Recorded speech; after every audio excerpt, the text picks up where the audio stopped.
Muito boa tarde para você de casa. A partir de agora está começando a melhor parte da tua tarde, que é o nosso programa Tarde Mais, ao vivo aqui na Telecab Canal 10. E para você que ligou sua TV agora, seja bem-vindo, minha gente. Tá começando mais uma semana, né? Coisa boa para você de casa, né? Olha, eu tô muito feliz de estar de volta aqui ao nosso programa e com certeza quero deixar sua tarde com muito mais alegria, informação, bate-papo e orientação. Ó, minha gente, o nosso programa de hoje estava na hora de trazer alguém para deixar você mais calmo, você mais apurado com as informações e com as coisas que acontecem no dia a dia. Hoje, o nosso convidado, ele é cantor, professor, cantor, tanta coisa que a gente até se esquece o que ele é. Sim, além disso, é poeta também, escritor e também psicólogo. Hoje, eu trago aqui... E também, eu já esqueci, e professor de língua portuguesa. Falar perto dele tem que saber até o que falar e até o jeito de falar, porque o homem, ele é perfeito em muita coisa. E eu convido ao palco do nosso programa, seja bem-vindo, Alan Dantas. Eu fico até com medo de falar. Quero ser seu. Descartando esse medo. Alan, primeiro de tudo, sei que sua agenda é lotada, lotadíssima, e eu fico muito feliz de você ter aberto uma vaguinha aí para ver o nosso programa aqui e bater esse papo. Eu que agradeço, é sempre um prazer poder conversar com você nos lugares, né? Mas também entrar em contato com a equipe da Telecab, que sempre me recebeu muito bem. É de casa, né, você? Já sou de casa, então prazerzão estar aqui também. Alan, me diz uma coisa, uma pergunta que eu faço sempre a todos que vêm aqui. Quem é Alan Dantas? Alan Dantas é o filho de Lourdinha Calisto, primeiramente, essencialmente, mas é também uma pessoa que se descobre todos os dias, que se inventa e se reinventa todos os dias. Alan Dantas é o irmão de Fernanda, é o esposo de Judson, é padrinho de uma galera, é professor, poeta, cantor, neuropsicólogo, psicólogo. Eu sou tudo que pode caber em mim. Você tem tempo para fazer tudo isso? Pois é, às vezes já não. cansei até de ouvir o que você faz. Às vezes não, às vezes isso me exige tanto ao ponto de precisar realmente dar algumas pausas. De todas essas funções, qual é que você diz assim, a que você gosta mais, tem mais amor? Pois é, essa é a pergunta mais difícil que você pode me fazer nessa tarde, certamente. Mas a de psicólogo, acredito que foi isso que eu escolhi realmente para mim, para minha vida, e é algo com que eu tenho me encontrado muito bem. Fui professor durante muitos anos, né? E sou professor ainda. Você é professor de quê? Sou professor de língua portuguesa, né? Hoje atuo apenas como professor de língua portuguesa para concursos e como professor universitário lá na Facesa. Mas fui professor durante mais de 20 anos. Então, ser professor eu nunca vou deixar de ser. Mas eu escolhi ao longo da vida viver esse encontro que é o consultório de psicologia. E ele tem me rendido muitas alegrias, assim, muita completude. É um lugar em que realmente eu me encontro muito. Ser professor de língua portuguesa é difícil? Não. Eu não sei se é porque eu nasci nesse berço da língua portuguesa. Sua mãe é professora? Minha mãe era professora de português e era um grande nome, né, da cena da educação em língua portuguesa em Açu. Então, eu nasci acompanhando esse ser professora da minha mãe. E aí, aos poucos, eu fui aprendendo a ser professora em casa mesmo, né? Na educação dos meus irmãos, no contato, na escola mesmo, com os meus colegas. Eu tinha muito essa tarefa de estar ali ensinando antes de prova. Então, foi algo que foi se tornando para mim um lugar muito possível e não se tornou difícil, né? Desafiador. Porque a gente entra em contato com uma pluralidade absurda que é a sala de aula. É desafiador porque também a gente vive em um cenário que muitas vezes combate o professor. Então, desafiador mas não foi difícil. Você está dizendo que desafiador hoje o da aula ou antigamente, há uns anos atrás, vamos dizer uns 10 anos atrás? Porque a gente vê hoje que os professores Hoje dá muito trabalho ensinar um adolescente hoje em dia. Eu acredito que seja o mesmo trabalho.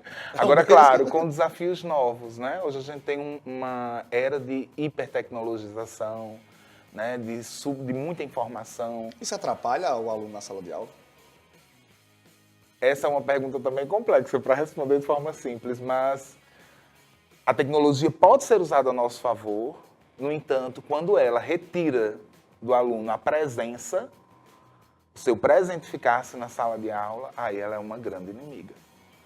Então, hoje, inclusive, no Estado, nós temos uma lei, né, que eu ainda não consigo olhar para essa lei de forma muito positiva, mas há uma lei que proíbe o uso de aparelhos celulares na sala de aula, uma lei estadual.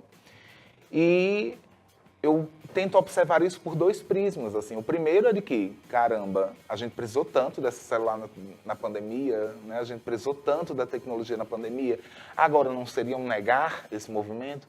No entanto, quando a gente olha para o cotidiano de sala de aula e a gente vê que os alunos estão cada vez menos presentes em virtude da tecnologia, né? Em virtude de realidades outras, né?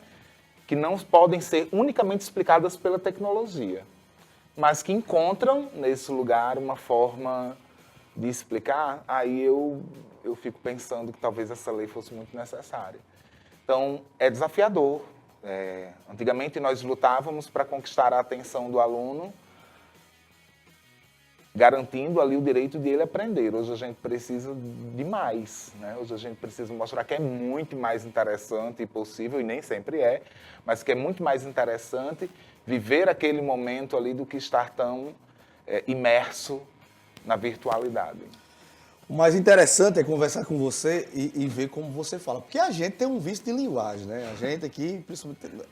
O vício de linguagem é errado na língua portuguesa? Foi durante muito tempo, né? Hoje a gente na linguística não pensa assim. Pensa mais não. Não, hoje nós compreendemos que existe diversas formas de falar, de ser, de acontecer com a linguagem.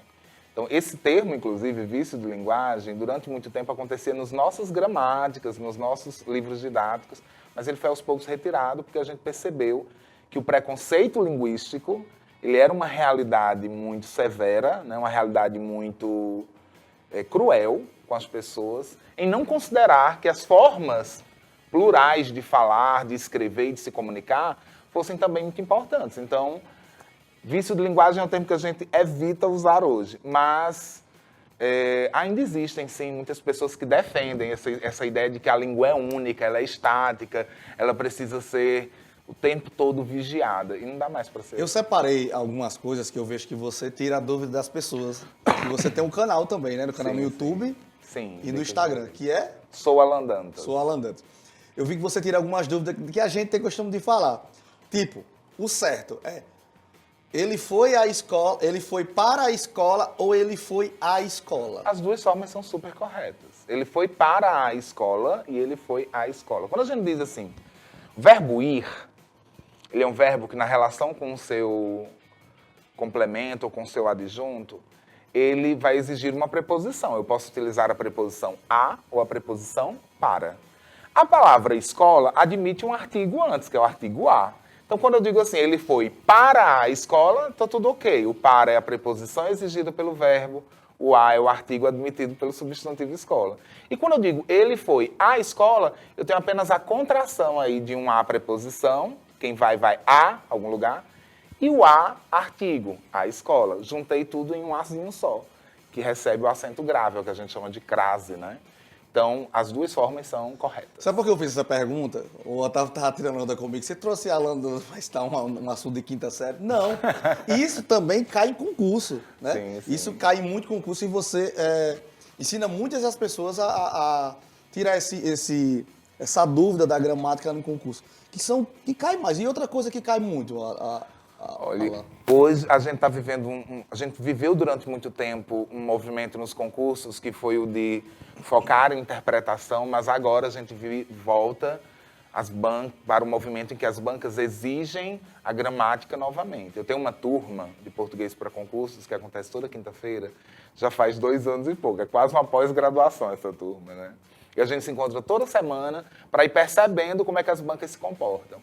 Então, o que a gente percebe é que, mais uma vez, né, as bancas vêm cobrando muito mais gramática. E quando a gente fala em gramática, isso vai depender de banca para banca, né? Mas quais são os assuntos mais recorrentes? Classes gramaticais, processos de formação de palavras, regência, que é o que você me perguntou, é um assunto de regência, crase, concordância, verbo. Então, assim, o que for de mais gramatical e de mais requintado em classificação gramatical, em subdivisões, né, os concursos têm focado bastante nisso. Você tem alguma dica que já caiu em algum curso nessas pegadinhas? Como é que a pessoa pode sair dessas pegadinhas para que não faça o errado na hora do concurso? Olha, a dica que eu dou é que a gente sempre tente conhecer a banca. Então, estudar a banca, porque elas se comportam de forma muito diferente. Nós vamos ter, né, em breve, o concurso do Estado do Rio Grande do Norte, tanto para a educação quanto para a saúde. A banca da educação, a gente já sabe qual é, FGV, Fundação Getúlio Vargas. Então, olhando para essa banca, de que maneira ela pode me pegar, né? Então, olhando para ela, eu vou perceber ali que é uma banca super gramatical, com textos muito curtos. Quando há um texto de interpretação pura, é um texto muito curto. E aí eu vou perceber que é uma banca que tenta, nas alternativas ali, confundir o candidato, né, com uma palavrinha que está disposta ali de forma errada. Especialmente as questões em que a banca diz assim, assinale a alternativa que contém erro gramatical, uma questão super objetiva. Mas é uma questão que acaba exigindo todo o conteúdo da língua portuguesa, né? Toda a gramática. Porque eu posso considerar um problema de erro gramatical pontuação, mas posso considerar ortografia, concordância, regência e por aí vai. Então, assim, não existe uma dica em específico, mas o que eu sugiro sempre, é o que eu faço com os meus alunos também na minha turma, é conheçam a banca. Dissequem essa banca. Peguem as provas dos últimos 5 anos e vejam como é que a banca se comportou. Para entender o que é que ela cobra mais. Então, se eu vou, por exemplo, para uma prova da FGV, eu posso ter certeza de que ela vai cobrar regência. De que ela vai cobrar preposição, o uso da preposição. Regência é um assunto da sintaxe, no português, que significa a exigência que uma palavra faz em relação ao seu complemento. Então, por exemplo, a palavra saudade. Quem tem saudade de algo, não é assim? Então, o uso da preposição de é exigido pela palavra saudade. Essa exigência a gente chama de regência. E aí cabe ao candidato compreender qual é a preposição que vai ser exigida. Vamos pensar aqui o verbo assistir dentro de regência verbal. Eu posso dizer assistir algo, assistir a algo, assisto em. Perceba, eu não tenho preposição, assistir algo, eu tenho a preposição a em assistir a algo, e eu tenho a preposição em assisto em. Eu posso usar assim de qualquer forma? Não, existem regras de regência. Então, quando eu digo assisto algo, eu quero dizer que eu dou assistência. Eu quero dizer que eu ajudo, sem a preposição. Assisto algo. Eu presto um auxílio. Eu assisto o doente. Significa, eu dou ajuda, né? Eu forneço ajuda ao doente. Quando eu digo assisto a algo, é quando eu vou ver algo. Então, eu assisti ao filme, assisti aos jogos na Olimpíada. Né? E quando eu digo assisto em, eu quero dizer trabalho em algum lugar. Então, eu assisto em a sua, eu trabalho... Eu acho que eu perdi essa aula, viu? Eu tô aprendendo agora. Eu tenho certeza que Otávio e Tiago também estão aprendendo agora. Aí sempre é tempo para aprender. E outra dúvida também, os porquês. Porquê junto, porquê separado, isso cai também bastante, que deixa a gente sem saber o que fazer. É um conteúdo que até, uma vez que como ele foi já muito debatido, em algumas bancas isso não aparece tanto. Mas em bancas como a OCP, que é uma banca que pega muitos concursos na região, uma vez ou outra, traz. Essas bancas menores, como o IDIB, que pegou o concurso de Carnaubais. Dentre outras, a gente vai perceber, concurso Carnaubais, não, acho que foi de Serra do Mel, a gente vai perceber que é um assunto cobrado. Porque eu tento fazer uma divisão muito didática. Se você vai perguntar, o porquê é separado. Né? Então... Perguntar por que Otávio está lá dentro é separado. Se você vai responder, o porquê é junto. Então, se eu pergunto assim, Thales, por que você usou bege hoje? Então, esse porquê aqui é separado, ele está dentro de uma pergunta. Como está no início da pergunta, ele não precisa de acento para fechar. Mas se eu disser assim, Thales, você veio com essa blusa por quê? É uma pergunta, não é? Então, é separado. Mas como vem no fim... acento nele para fechar. Certo? Então, porque se for pergunta, separado. Se vier no início, você não vai precisar do acento. Se vier no final, é com acento para fechar. Quando você me responde, porque eu gosto dessa cor, aí você já vai utilizar o porquê junto sem acento. Alain, quando é que eu tenho o porquê junto com acento? Quando ele puder ser trocado pela palavra motivo. Então, quero saber o porquê de tanta revolta. Quero saber o motivo de tanta revolta. Porque junto com acento, eu troco por motivo. Porque junto sem acento, eu troco por pois. E vai ser super resolvido também. Tá vendo aí, cara? Olha, eu tenho certeza que até você está se sentindo mais inteligente no dia de hoje. Então, não saia daí não, porque daqui a pouquinho a gente volta. Esse porquê junto é separado. Deixa que você responda na volta. Boa comercial e eu volto já já.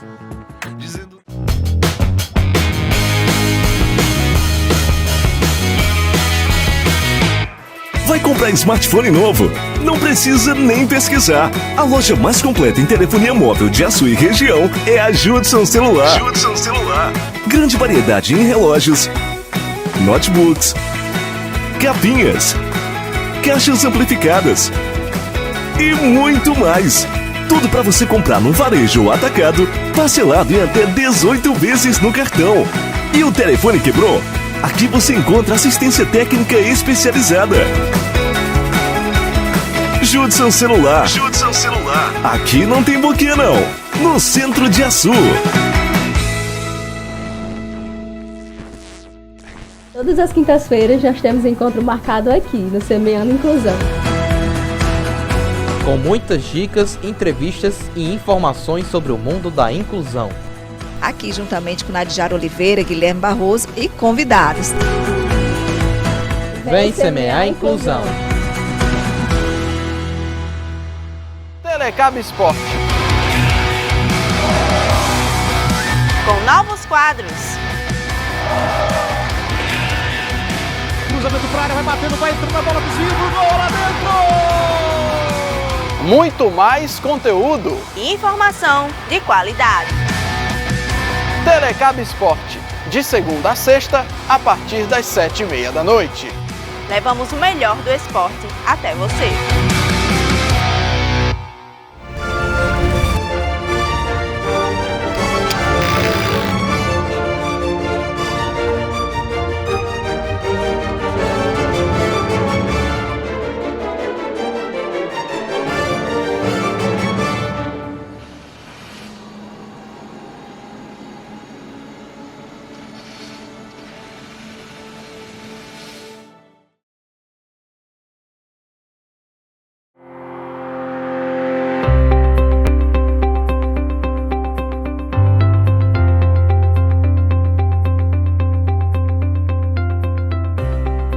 Exames por ano, 20 mil tratamentos de quimioterapia e mais de 100 mil atendimentos. É isso que você faz quando ajuda a Liga de Mossoró, instituição que há 23 anos cuida de pessoas com câncer. Juntos, podemos fazer ainda mais. Seja um amigo da Liga e conheça os nossos projetos no site ligamossoroense.org.br. Apoio Telecab 10.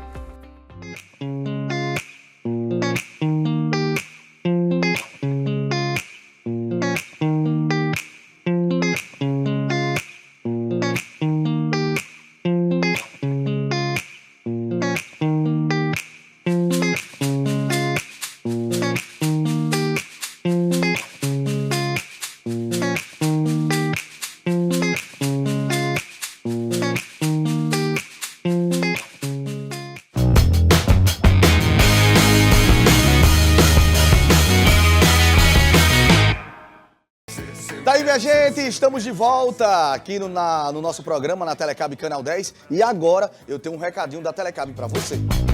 Tenha uma experiência de conexão total, aproveitando os nossos combos de TV mais internet com mais de 110 canais, esportes, filmes, séries, documentários, jornalismo, desenho, além de uma programação local na Telecab 10 HD. E tem mais!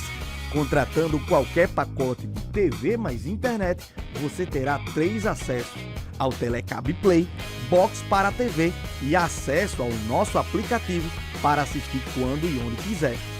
Fale agora mesmo com o nosso time no WhatsApp 84 3323 1212 ou visite o escritório mais perto de você. Faça parte de algo maior. Telecab.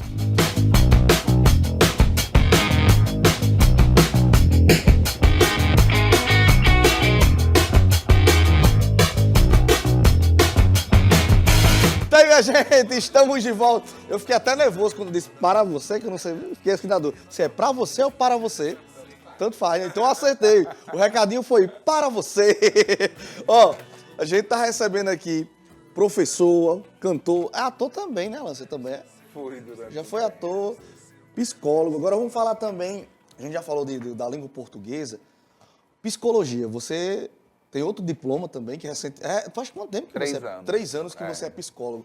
Qual a área que você atende? Hoje eu atuo na psicologia clínica e na neuropsicologia. Qual a diferença das duas? A psicologia clínica é esse psicólogo que está no consultório realizando diversos serviços, né?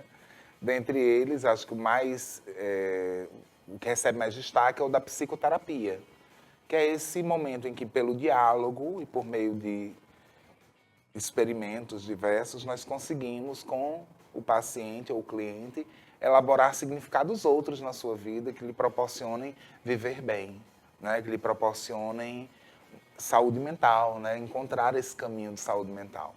Mas o psicólogo clínico não faz isso, ele faz diversas outras coisas. Na neuropsicologia, nós fazemos uma análise, né? Uma avaliação do desenvolvimento das pessoas, uma avaliação das funções neuropsicológicas da pessoa, como atenção, memória, linguagem, praxias, afetividade, personalidade e por aí vai, para compreender como é que esse cérebro funciona, né, no compasso com tudo que nós somos, com a nossa subjetividade. Então, a neuropsicologia, hoje no consultório eu trabalho tanto com avaliação neuropsicológica, quanto com habilitação neuropsicológica. Então, por exemplo, na avaliação, eu vou observar como é que essas funções se dão e se nós chegamos a algum quadro clínico, como transtorno do espectro autista, TDAH, com as crianças entre também. outros também. A partir de quantos anos? Na psicoterapia, eu só trabalho a partir de 12 anos, mas na avaliação neuropsicológica, a partir de 5 anos. E, enfim, esse é o processo de avaliação. Na habilitação, por exemplo, se eu percebo que eu tenho uma adolescente que tem um diagnóstico de TDAH, ele tem prejuízo da atenção, no consultório nós vamos tentar fornecer ali uma habilitação dessa atenção, uma melhoria dos níveis atencionais. Então isso acontece por meio de programas específicos, né, a partir da história desse sujeito. Agora você me deu uma dúvida aqui muito grande. O TDAH. Como é que você avalia uma pessoa que tem TDAH? Como é que eu sei que aquela pessoa tem TDAH? Pois é, porque eu acho que eu tenho. Importante você trazer esse debate para cá. O TDAH é um diagnóstico, o transtorno de déficit de atenção e hiperatividade, ele é um diagnóstico que tem ganhado muita expansão, né, em virtude, de fato, do seu crescimento. Mas, para fazer uma avaliação, eu preciso compreender primeiro se esses prejuízos eles acontecem desde a infância, né? Porque é um transtorno do neurodesenvolvimento. E, além disso, nós vamos no consultório aplicar testes, instrumentos psicológicos e neuropsicológicos para avaliar a atenção, e não apenas uma, mas a atenção concentrada, a atenção seletiva, a atenção alternada e por aí vai, para avaliar memória, para avaliar funções executivas como a velocidade de processamento, a velocidade com que você processa uma informação, memória de trabalho, que é a memória que eu preciso para utilizar situações do cotidiano e por aí vai, né? Então, são muitas funções analisadas. A gente não faz um único teste para TDAH. A gente precisa compreender como é que esse sujeito funciona em diversos contextos, na escola, no trabalho, em casa, né? Para compreender, ao final desse processo, se de fato existe um prejuízo considerável de atenção e de funções executivas e se isso é melhor desenhado pelo perfil neuropsicológico do TDAH. Isso tem cura, tem um tratamento? Como é? Não tem cura, né? Nenhum transtorno do neurodesenvolvimento tem cura. Mas ele tem um acompanhamento de forma a amenizar aí todos os sintomas, todos os prejuízos. E hoje a gente tem crescido muito, sabe, assim, com o tratamento do TDAH, o tratamento do transtorno do espectro autista, né? O tratamento hoje de um transtorno que tem aparecido muito, que é o transtorno de oposição desafiante, o TOD. Esse aí, como é o transtorno de quê, você falou? De oposição desafiante. Como é esse daí? O TOD é um quadro que tem aparecido também com bastante frequência, mas que a gente percebe que a criança, ela desafia com frequência, em vários contextos, figuras de autoridade. Então, ela não tem muito um filtro, né, para a linguagem que utiliza com essas pessoas, ou um filtro comportamental, se a gente puder dizer assim, em relação ao outro, independentemente de sua figura de autoridade. Então, ele desafia, né? Ele vive um quadro emocional que está disposto a desafiar o outro. E aí, junto disso, vem a irritabilidade, com muita força, né? Com muita frequência. Vem, às vezes, um comportamento agressivo. Esse é um transtorno que tem crescido bastante. Aí, em relação ao transtorno do aspecto autista... Do espectro. Do espectro autista. E eu falo sempre aspecto, mas é espectro. É espectro. Obrigado por corrigir. Do espectro autista. Tem níveis, é isso? É dividido em que níveis? Hoje a gente fala em níveis de suporte. Níveis de suporte. São quantos? São 3. São 3. O nível 1 de suporte. Como uma mãe pode identificar o nível de suporte daquela criança? Pronto. O nível de suporte, ele vai ser identificado a partir do prejuízo da vida funcional dessa criança, né? Do que ela pode fazer, do que ela consegue dar conta, mas também do quanto ela precisa de suporte. É por isso que a gente fala em nível de suporte. Então, existem escalas, né, para a gente compreender que nível de suporte é esse. Então, uma coisa que se avalia muito é o comportamento adaptativo. Como é que essa criança consegue se adaptar a depender das situações em que ele acontece como sujeito, né? Mas o que a gente sempre recomenda é que se tenha uma avaliação multiprofissional.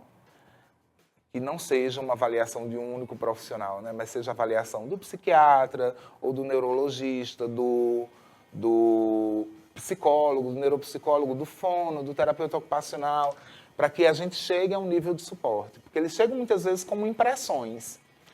Eu fiz a avaliação e a impressão que eu tenho é que o nível de suporte dessa criança com TEA é um nível 2, que seria um nível de suporte moderado, né? Nós temos o nível 1, que seria um nível de suporte leve, colocando leve com bastantes aspas, porque o transtorno do espectro autista exige muitos cuidados, nenhum deles é leve, né?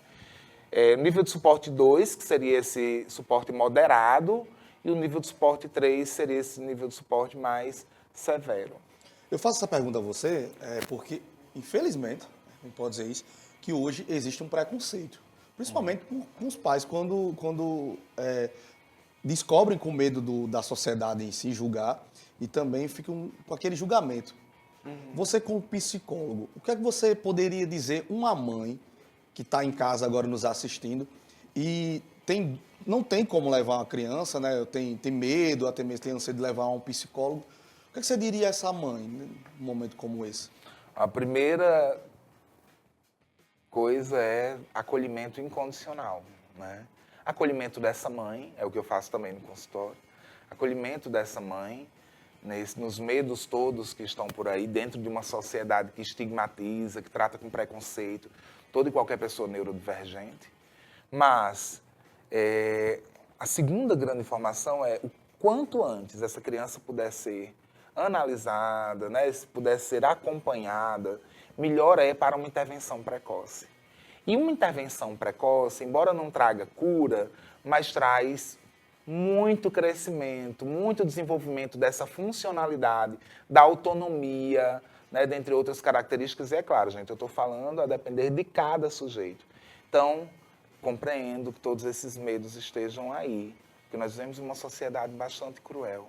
Mas quando a gente se dispõe com coragem a conhecer o outro e lhe proporcionar ali meios para adquirir autonomia, aí o caminho ele se torna muito mais leve. Se a gente só se esconder diante disso, né, lá na frente vai ser muito mais difícil manejar o cuidado, a relação com o outro e a autonomia dessa criança. Eu recebi uma pergunta que eu queria passar para você. Quando a gente descobre que a gente tem uma criança com um espectro autista, a mãe recebe algum tipo de ajuda do governo, benefício, alguma coisa? Ou tem isso? Depende muito, assim, depende muito do caso, né? Em casos mais severos ou em casos de suporte moderado a severo, esse benefício geralmente é concedido. Porque você imagina, é uma criança que vai precisar de muitos serviços que não são ofertados na sua integralidade pelo Estado. Então, é um tratamento muito caro. Cuidar de uma pessoa com autismo é algo que exige muito dinheiro, né? Exige realmente muitos gastos. Embora nós tenhamos, por exemplo, em Açu nós temos 2 importantes instituições que ajudam demais nesse serviço, que é a Maava e que é também a APAI, né? Então essas 2 instituições ajudam muito, mas elas não têm como dar conta, porque é muita gente, né, que precisa de cuidado. Então, assim, em níveis de suporte um pouco mais de moderado a severo, a gente percebe muitos relatos de pessoas que sim, que acabam conseguindo o benefício para ajudar minimamente, porque não ajudam em praticamente nada, né? Mas ajudar minimamente nesses tratamentos que são realizados. Mas, e também até em nível 1 de suporte, a gente já tem percebido sim, algumas pessoas com benefício concedido. Mas a gente percebe que também as portas se fecham cada vez mais. E é algo que nos angustia muito. Eu lembro, Thales, que eu recebi uma vez uma paciente, uma mãe de um paciente no consultório, logo no início da avaliação neuropsicológica, quase me fez desistir, né, de continuar com a neuropsicologia, porque era muito doloroso. Aquela mãe a avaliação neuropsicológica não é um serviço barato, porque, de fato, os testes que a gente usa também são muito caros, né, exige muito esforço. Eu passo 4 horas para escrever um laudo, né, depois de juntar tudo, depois de todas as sessões realizadas.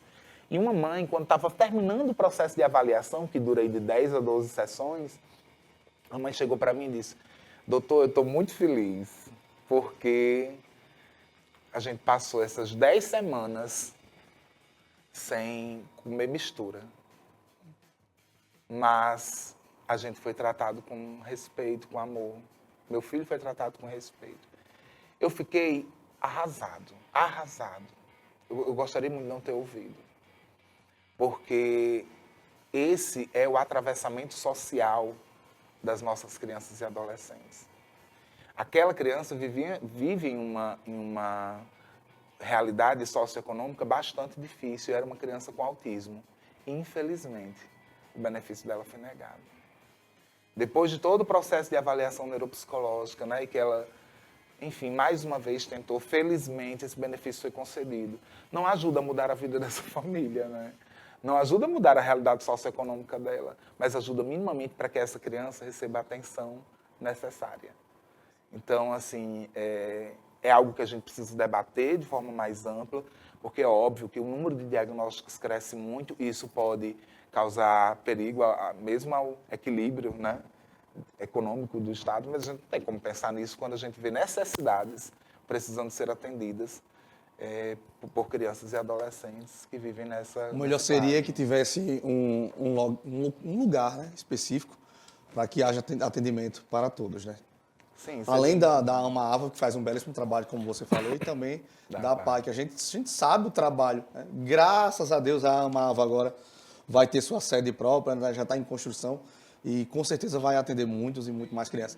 Minha gente, a gente vai para um bloco comercial rapidão e eu volto aqui com Alan Dantas para falar um pouco mais da história dele e dos trabalhos também. Volto já já.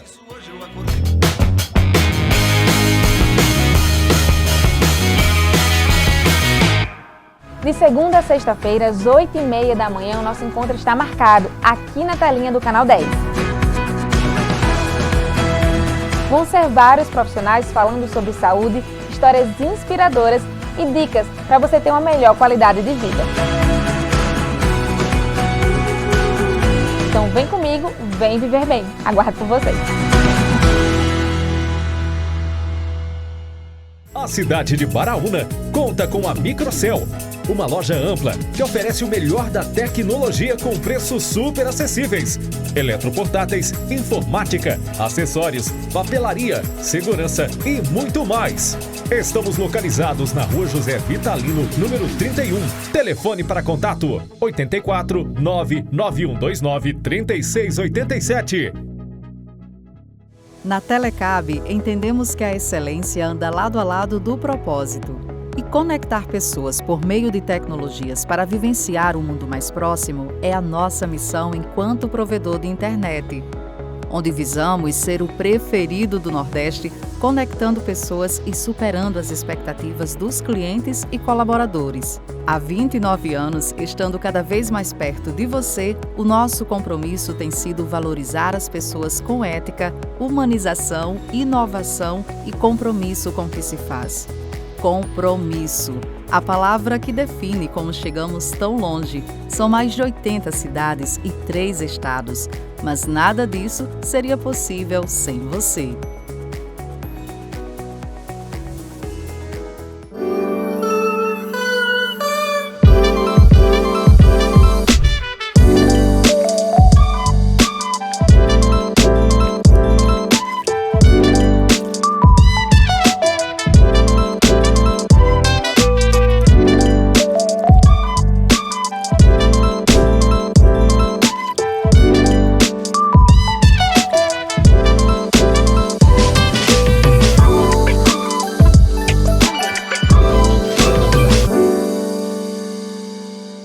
São 2 edições.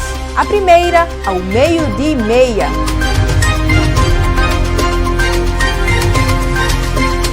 E a segunda, às 6:30 da noite.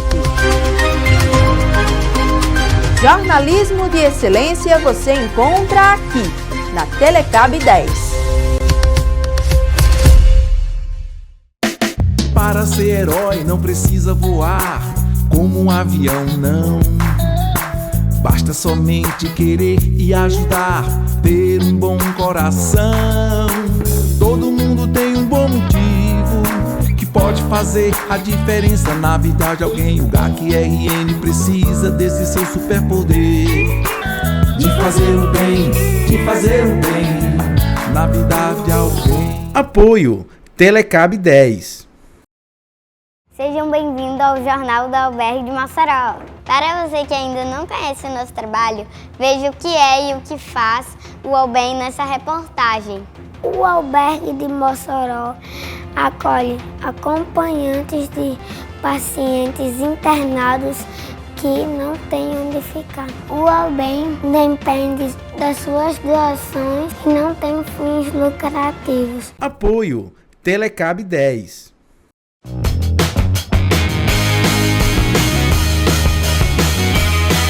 Estamos de volta, recebendo Alan Dantas. O nosso programa, Alan, infelizmente, já está chegando ao fim. Mas antes, eu quero que você fale que você também tem um podcast, não é isso? Isso, tem. O podcast Pausas.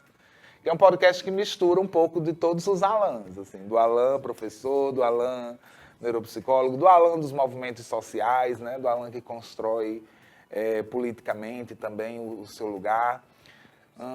Do Alan, filho de Lourdinha, irmão de Fernando e por aí vai. Né? Então, do Alan Juremeiro. É isso que eu tava na cabeça aqui. Então, o podcast Pausas é um projeto já bem antigo, mas que só agora a gente conseguiu colocar em prática, com apoio aí de Chocolate, né? Que é esse grande comunicador que me convidou para fazer também, para participar disso. E nós estamos lá, tanto no Spotify quanto no YouTube, acontecendo quinzenalmente. Então, um episódio a cada 15 dias. E entre esses episódios, vamos ter ainda, porque ainda não foi lançado nenhum, mas crônicas. Quem quiser assistir, onde está? Quem quiser assistir no Spotify, podcast Pausas. Sim, Pausas. E no YouTube, no canal da TV Açul. Tá aí, minha gente. Conversa tá boa, vou me levantar para agradecer. Eu que agradeço. Muito obrigado mais uma vez.